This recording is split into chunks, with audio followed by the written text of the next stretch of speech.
কি আপনার কেউ যদি মনে করেন যে এই খাওয়ার আগে মানে সে না খাইতে নিয়োগ করে তাহলে ওটা কি হবে কিনা?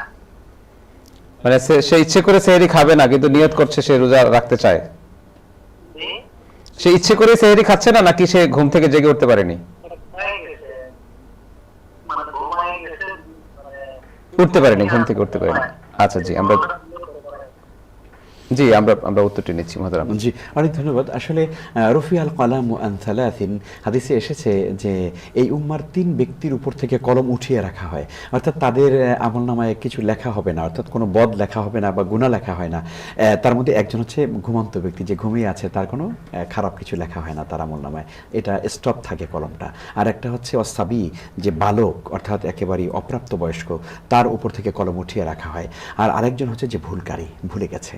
তো যেহেতু উনি ঘুমিয়ে পড়েছেন, সুতরাং কোনো অসুবিধা নেই। উনি যখন জাগবেন, সেটা যদি এমন হয় যে উনি ঘুমিয়ে পড়েছেন, এক ঘুমে একা একা ছিলেন, তো এক ঘুমে বেলা 11টা উঠে গেছে, উঠার পরে যখন দেখলেন যে বেলা 11টা হয়ে গেছে, রমজান মাস, সাথে সাথে নিয়ত করবেন, ওনার রোজা হয়ে যাবেন।